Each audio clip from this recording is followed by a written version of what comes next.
ପିଲାଦିନେ ପରଟା କହିଲେ ଖାଲି ନର୍ମାଲ ପରଟା ନହେଲେ ଚିନି ଦିଆ ପରଟା ବୋଲି ମୁଁ ଜାଣୁଥିଲି। ତାପରେ ଯେତେବେଳେ ଟିକେ ବଡ଼ ହେଲି ଆଳୁ ପରଟା ବିଷୟରେ ଜାଣିଲି, ସେତେବେଳେ ଭାବିଲି ଆଳୁ ପରଟା ଗୁଡ଼ାକ ବହୁତ ଫ୍ୟାନ୍ସି ହେଇଥିବ, ସେଗୁଡ଼ା କରିବା ପାଇଁ ଆମ ଘରେ ସେସବୁ ସରଞ୍ଜାମ ନଥିବ।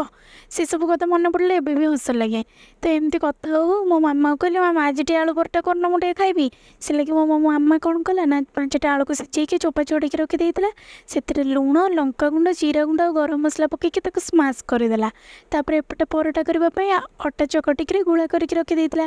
ତାପରେ ଗୋଟେ ଗୁଳାକୁ ଆଣିକି ଅଧା ବେଲିକି ସେଇ ଯେଉଁ ସ୍ମାସ୍ ହେଇଥିବା ଆଳୁକୁ ସେଥିରେ ରଖିକି ପୁଣି ଭଲସେ ଗୋଟେ ଗୁଳା କରିଦେଲା। ତାପରେ ପୁଣି ଥରେ ବେଲିକିରି ଗୋଟେ ପରଟା ସେପ୍ର କରିଦେଲା।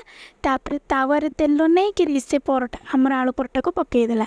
ଦୁଇ ପଟରୁ ଭଲସେ ସେକିଦେଲା ପରେ କିଛି ତେଲ ପକାଇକି ପୁଣି ପରଟା ଫୁଲିବା ଯାଏ ସେକିଲା।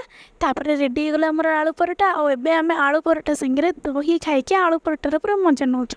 ଭିଡ଼ିଓଟି ଭଲ ଲାଗିଥିଲେ ସବସ୍କ୍ରାଇବ୍ କରିବେ। ଧନ୍ୟବାଦ।